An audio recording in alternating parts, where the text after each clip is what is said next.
Buenos días, me encuentro con Walter Lingam, escritor peruano de larga residencia en Europa. Se encuentra viviendo actualmente en Austria y viene cada cierto tiempo al Perú por motivos literarios. Walter Lingam publica eventualmente libros en nuestro país, principalmente en narrativa, libros de cuentos y novelas. Y este año 2024 ha coincidido en que Walter nos trae dos libros, dos novelas, Mamá Angélica y Mi nombre es Paro Nacional. Ambos siempre dentro de una impronta de poner al pueblo peruano, como la base de sus contenidos, de sus fundamentos argumentales, de sus libros. Vamos a hablar en primer lugar de Mamá Angélica, Walter, porque es el primer libro, aparece en el mes de marzo. Lo publica Editorial Tierra Nueva. Es un libro que es producto de una investigación. Aquí tratas acerca de la vida de Angélica Mendoza de Ascarza, víctima del llamado terrorismo de Estado en el país, porque ella está buscando a las víctimas familiares que tuvo en la llamada guerra interna en Ayacucho. Así que me gustaría saber un poquito cuál es la génesis, el trabajo previo a la escritura de Mamá Angélica. Hola, buenos días. Gracias por la invitación para conversar acerca de estos dos nuevos libros. Mira, Mamá Angélica surge debido a la invitación que le hizo el presidente de aquel entonces, en los años 90, a la señora Angélica Mendoza, el presidente Richard von Weizsäcker, presidente de Alemania. Es una costumbre de los presidentes para Navidad invitar a personalidades o personas que luchan en sus países por sus derechos civiles, contra la marginación, y una de ellas fue la señora Angélica Mendoza en aquella oportunidad. Entonces, algunos peruanos que trabajamos en la solidaridad con el Perú, tuvimos la oportunidad de encontrarnos con ella, junto al presidente también de Alemania, apoyamos en la traducción, luego conversamos con ella, y de eso me quedó un documento que lo convertí en una especie de crónica. Y al no poderse publicar, se quedó olvidado ahí en uno de mis archivos, hasta cuando me trasladé hace 4 años a Austria, a Viena. Encontré nuevamente ese material y me vino la idea de retomar la historia y escribirla. Ahora, tú consideras, acabas de dar una palabra clave, tú consideras que el libro es una crónica, no es una novela. La escribí como crónica para aquel entonces. Luego después lo que he hecho es una especie de collage, donde meto muchas cosas, no solamente crónica, no solamente ficción, también meto el testimonio de otras señoras que formaron parte de la ANFACEP, la Asociación Nacional de Familiares y Desaparecidos de Ayacucho o de Perú, que formaron con la señora Angélica Mendoza. O sea, hago una vez, y también contextualizo con la historia de la época, de la represión que había, para poder entender en qué mundo se movía ese grupo de señoras buscando a sus familiares desaparecidos, secuestrados y asesinados. Ahora, yo te pregunté inicialmente acerca de la investigación. Tú has viajado a Ayacucho, te has entrevistado con personas, sé que has consultado también bibliografía. ¿Hasta dónde ahonda tu investigación?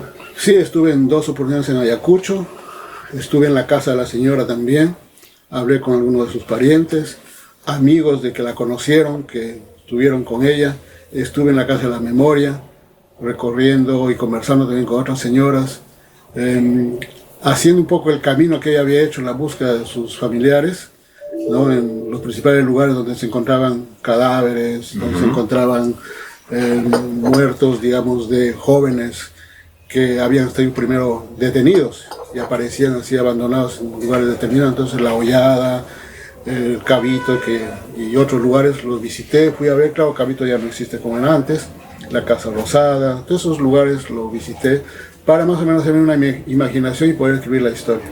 Ahora, yo te pregunto esto porque yo me imagino que esta investigación tú y estos viajes han sido recientes, ¿no? En recientes décadas. ¿Tú notaste un sentimiento especial en los lugares, entre la gente con la que conversaste, y ya se había perdido el temor, o todavía siempre existía cierto temor del contexto de décadas atrás en que se desarrolló la guerra interna? ¿Cómo encontraste el espíritu del ámbito de ayacuchano, tanto entre la gente como la ciudad? De repente también has conversado con intelectuales. ¿Cuál fue tu sentimiento al respecto? Al comienzo, las primeras veces que vine, estoy hablando del 2015 más o menos, había perdón, no 2015, el 2018, 2019, porque ella murió en el 2017. Claro. Después de su muerte había visitado Ayacucho. Había todavía un sentimiento de querer dar a conocer las cosas, de que se sepa. Pero eso me facilitó el conversar con mucha gente y que me den información. Pero este año vuelvo a Ayacucho a presentar el libro, cuando yo esperaba que iba a haber una recepción diferente. Me he chocado con todo al revés, donde nadie quiere hablar, nadie quiere decir una palabra sobre lo que ha pasado en los años anteriores, ¿no? O sea, tratan de olvidarse de todo. En los colegios no se habla, no se conoce la historia de la señora Angélica Mendoza. La gente que yo visitaba antes ni siquiera han querido reunir conmigo.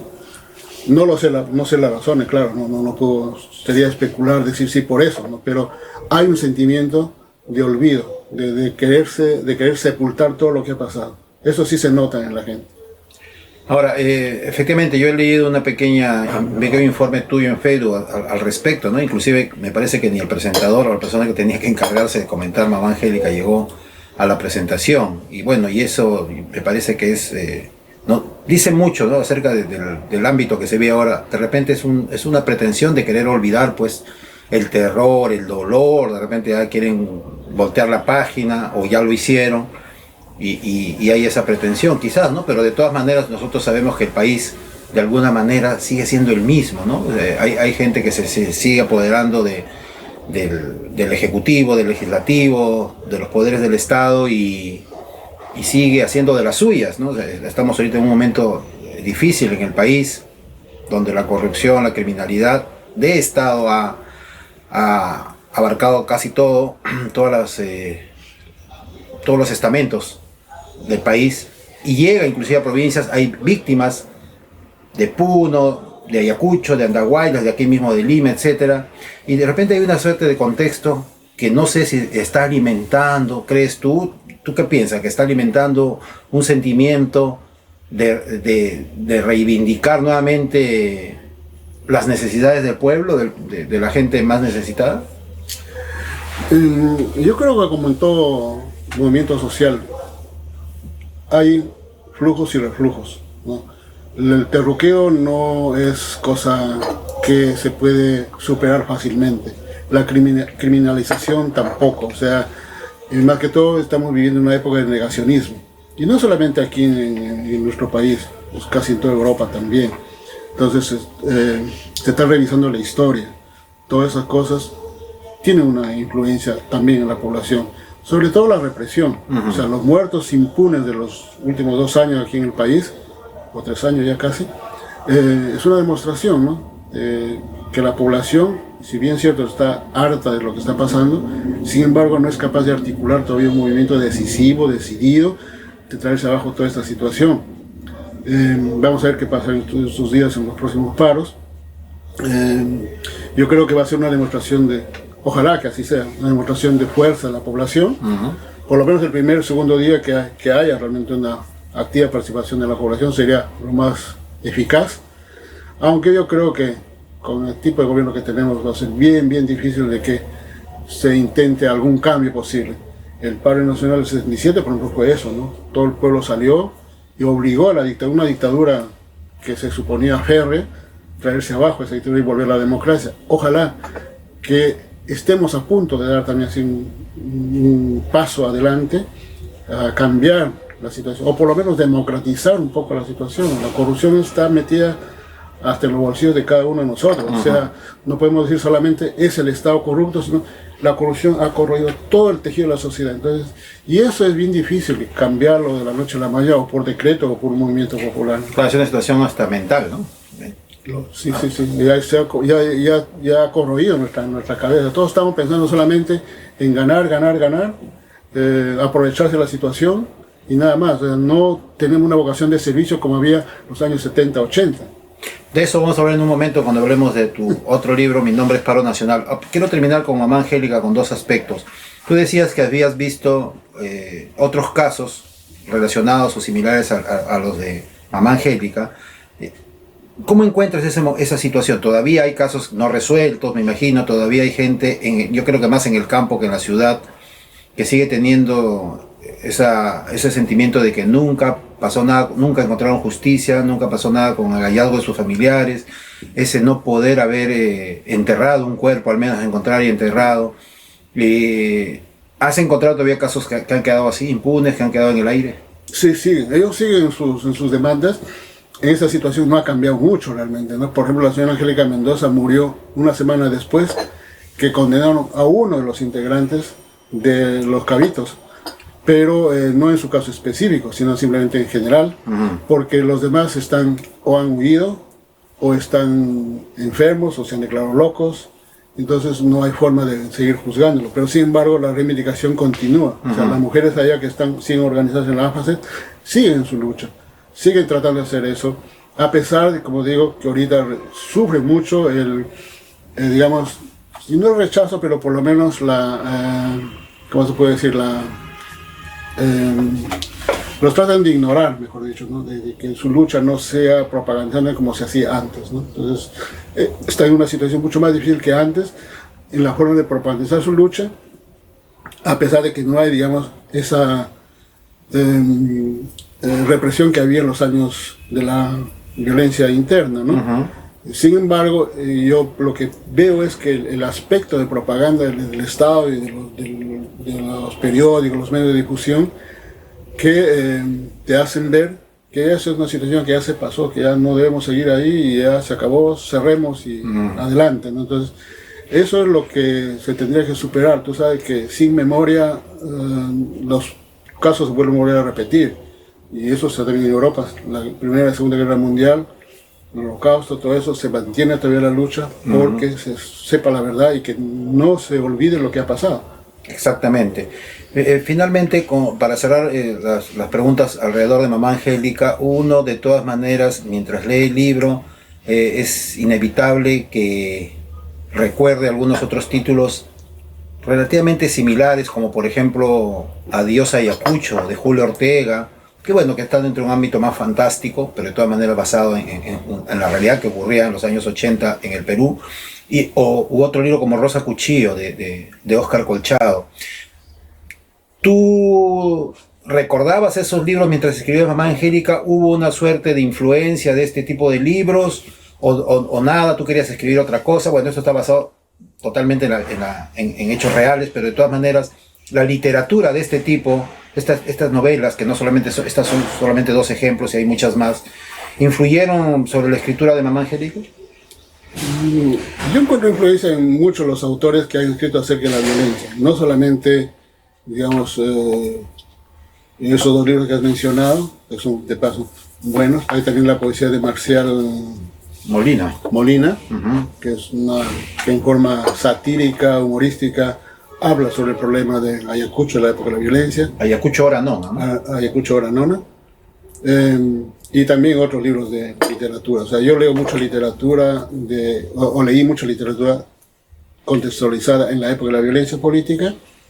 Algunos me convencían mucho más que otros, pero en general, sí, de alguna forma también son una especie de alimento para mí, porque pues, yo estoy fuera del país, entonces es más difícil estar constantemente aquí confrontándome con la realidad desde lejos, ¿no? Pero la sigo, claro, a través de literatura, a través de los medios de difusión alternativos que hay. Ahora, vayamos a Mi nombre es Paro Nacional, que aparece en julio de este año, y aquí retrocedes un poco en el tiempo, porque el contexto de esta historia es el gran paro que hubo principalmente en Lima. Bueno, en realidad fue en todo el país, pero en Lima se sintió más. Del 19 de julio de 1977, estamos en el gobierno de Francisco Morales Bermúdez, y todos sabemos que ese paro de alguna manera literalmente paralizó al país e hizo un poco cambiar el rumbo de las decisiones políticas de este dictador Morales Bermúdez.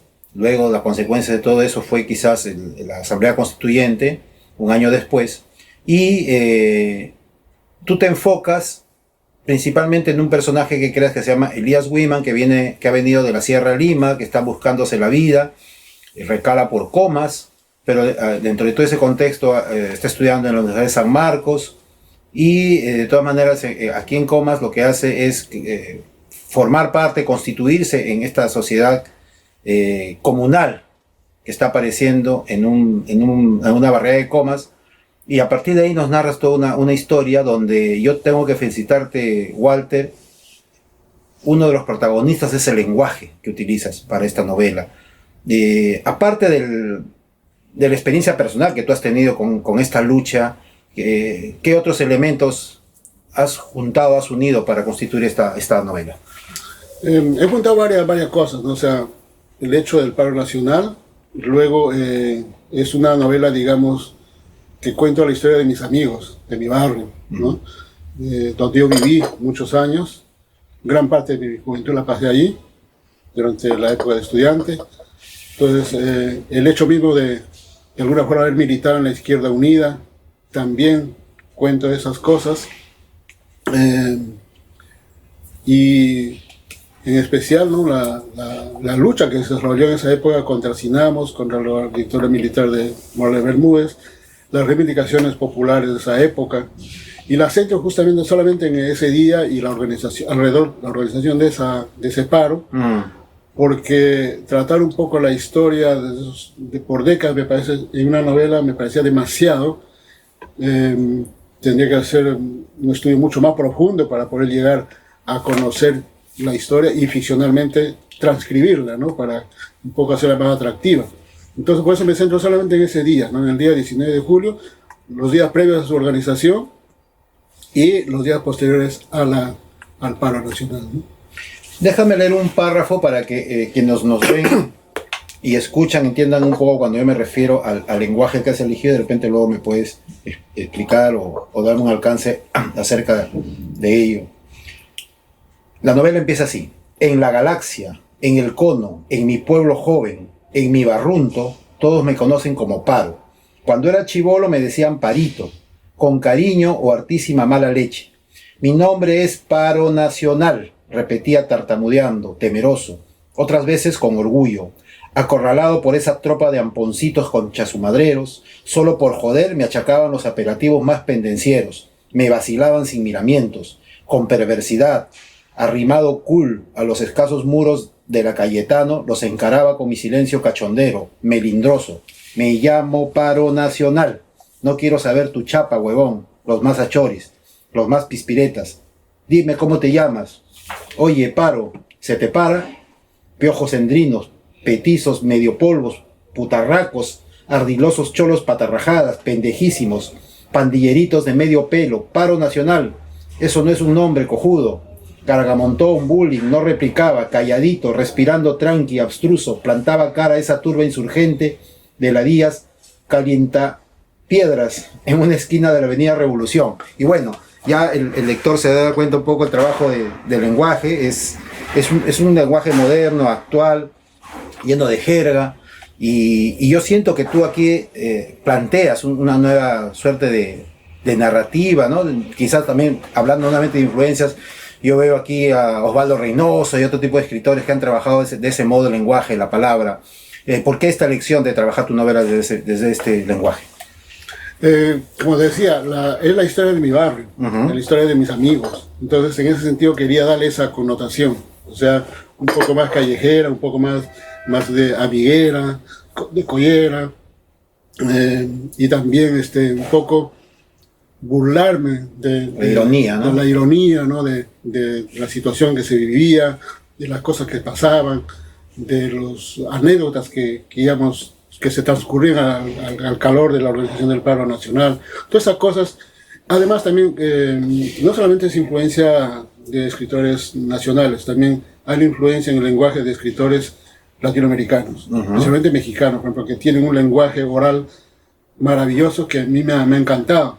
Entonces por eso rebusqué la forma de cómo puedo escribir esta historia utilizando el lenguaje más juvenil, más actual, digamos. Ahora, el hecho de que estés fuera del país no te trajo problemas, porque a veces yo siento que a veces peruanos o latinoamericanos que ya están muchos años residiendo fuera, un poco como que no pueden agarrar en el aire las nuevas jergas, las nuevas palabras. ¿Eso tuviste que trabajar para eso o no fue tan difícil por lo que siempre vienes al Perú?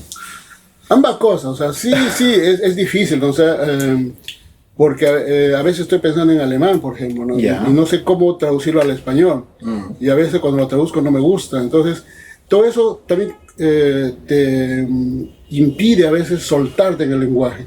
Pero como digo, tengo una lectura pasiva de autores jóvenes del resto de Latinoamérica, entonces eso me ayuda también un poco, o me ha ayudado. El hecho de ir al país o conversar con amigos por teléfono o por las redes sociales también un poco, y siempre preguntando, oye, claro, ¿cómo se dice esto? ¿Recuerdas esta palabra? ¿Qué significa esto? Porque hay palabras, por ejemplo, que yo no las conocía en el contexto actual.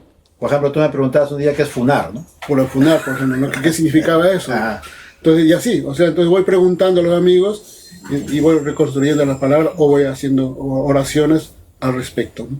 Claro. Ahora, hay otra situación dentro de la novela donde haces una suerte de parangón o una suerte de oposición de la diferencia de clases que se vive en el país, ¿no? Elías Wiman se ha unido, se ha juntado con una chica de la más clase alta del Perú, y ella se viene a vivir a Comas, ¿no? A levantar su rancho, a empezar una nueva vida en un contexto totalmente diferente a la que ha vivido en su niñez y adolescencia. Y ella también recuerda un poco su historia. Entonces, este contrapunto yo creo que es muy importante. ¿Esto fue adrede desde el principio de la novela, o esto decidiste ponerlo mientras escribías el libro?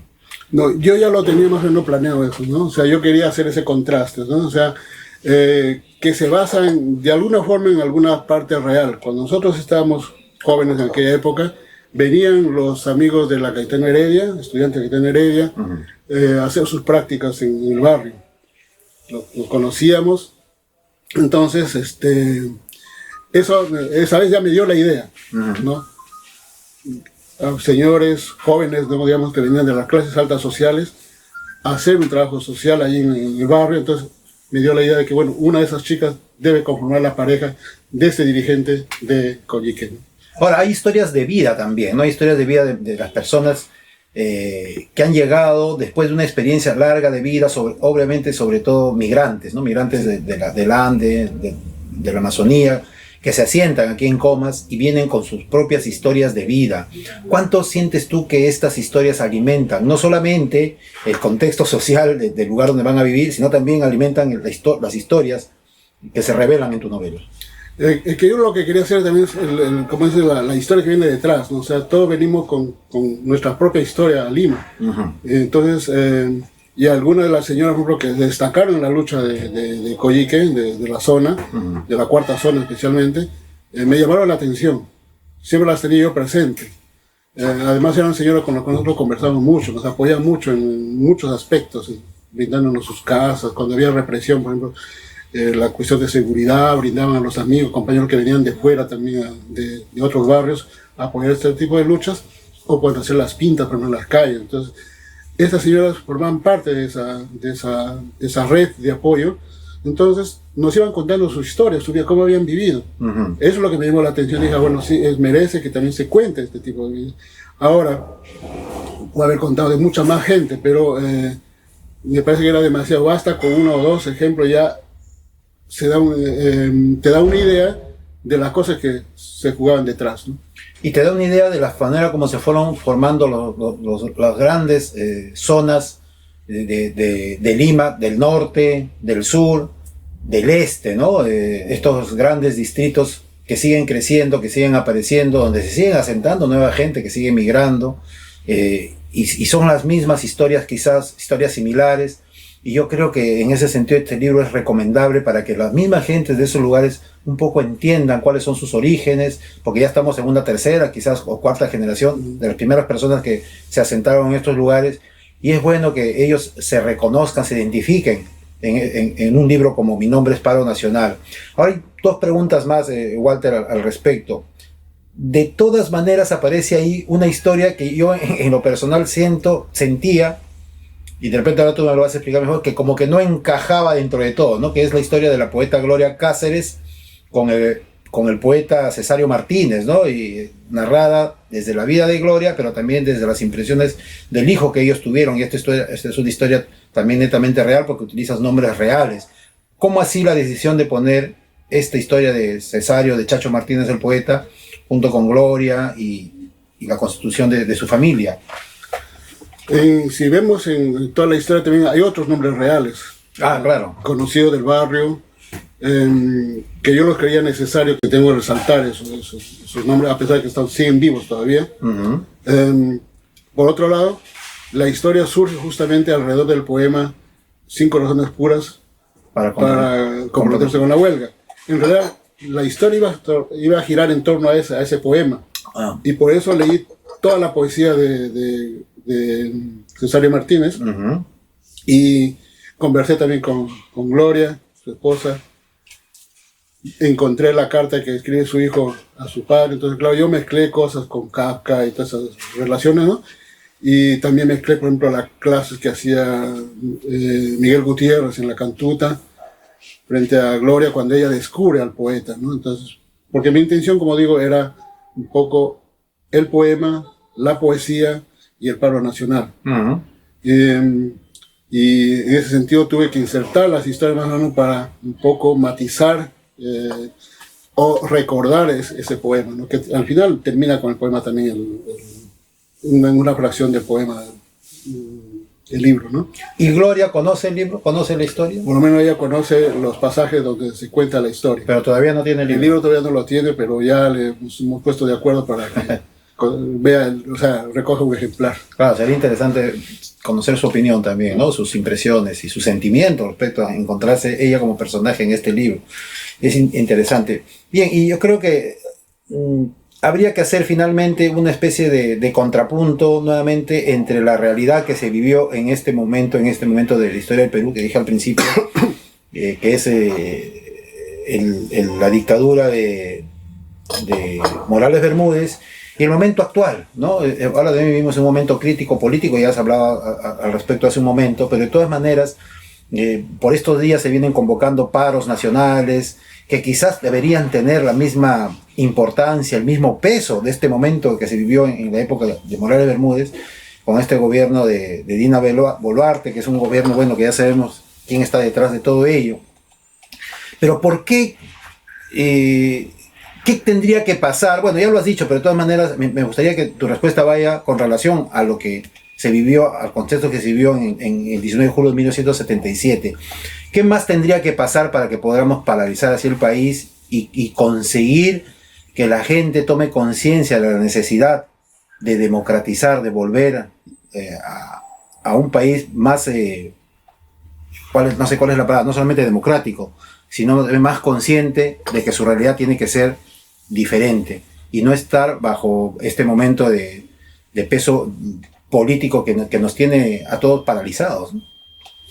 Es una respuesta compleja para dar en pocas palabras, digamos. No son los mismos tiempos, ¿no? Para empezar. Por ejemplo, no tenemos los sindicatos que había en aquella oportunidad, no movimientos, digamos, de protesta a nivel nacional tan amplio como eran los grandes sindicatos pesqueros de Chimbote, o en el sur también, no todo ese movimiento, pero sindical, no solamente popular, sino sindical.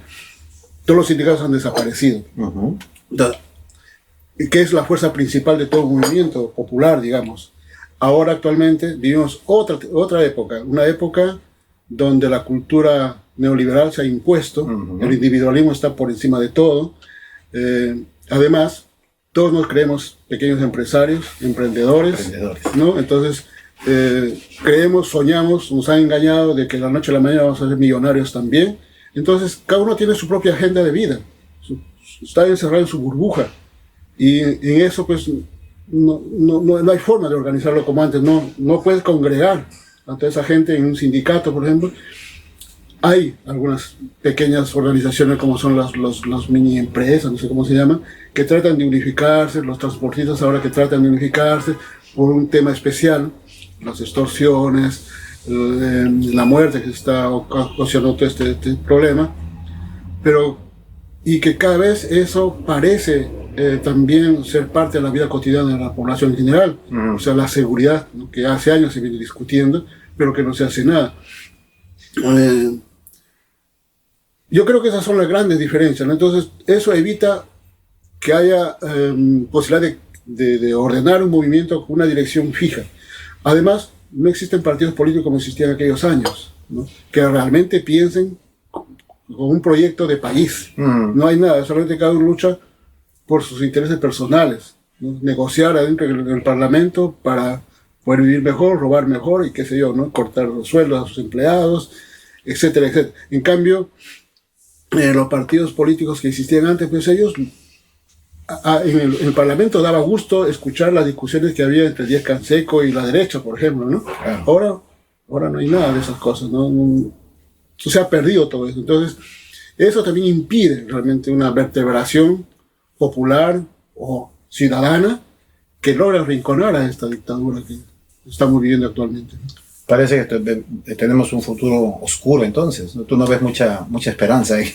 Sí, o sea, mis sentimientos se dividen en ambas vertientes. O sea, por un lado el pesimismo, pero como pequeño burgués que soy, como que vivo en el extranjero, pero por otro lado también el optimismo de que sé que los pueblos siempre van a luchar, siempre han estado luchando, nunca han bajado la cabeza. Ellos son optimistas a pesar de todo lo que están pasando.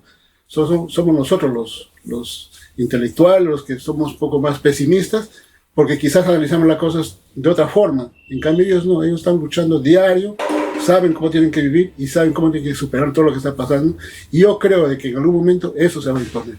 ¿Tú crees que el pueblo pueda imponerse por el pueblo, o sea, en masa, o necesitas, o sientes tú que se necesita una cabeza, un líder que no hay? O sea, ¿también es eso necesario, piensas tú, o no? ¿O el pueblo por sí mismo se puede desarrollar, se puede organizar y en masa conseguir algo? ¿Qué piensas tú? Mira, el paro nacional del 77 fue una lucha espontánea. El movimiento que revienta el día 19 de julio fue espontáneo, a pesar de que había, claro, detrás organizaciones populares, partidos políticos. Y yo creo que también en esta etapa que vamos a vivir en el futuro, se va a desarrollar algo parecido. O sea, hay los autoconvocados, hay organizaciones pequeñas que se están tratando de vertebrar un movimiento más amplio. Y eso dura, pues, poco a poco. Ahora, como digo, por la imposibilidad de tener partidos organizados como antes, entonces va a demorar un poco más. Pero yo creo que eso se va a llegar. Yo creo que se llega. En ese aspecto voy a ser positivo en la terquedad del pueblo, la resistencia y la terquedad del pueblo peruano.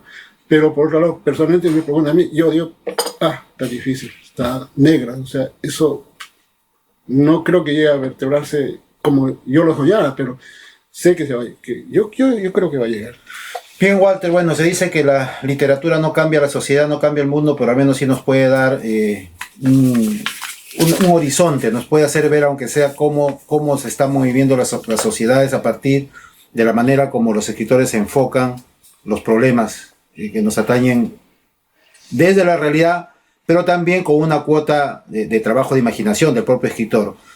Ojalá que Mamá Angélica y Mi nombre es Paro Nacional llegue a muchos lectores y podamos tenerte pronto con nuevos libros, Walter, y que también se cree un espíritu de conciencia en lo que debe pasar con nuestro país. Gracias, Walter, por traernos Mamá Angélica y Mi nombre es Paro Nacional. Gracias a ustedes y ojalá que nos sigamos viendo pronto en la literatura y en la vida personal. Muchas gracias. Gracias también.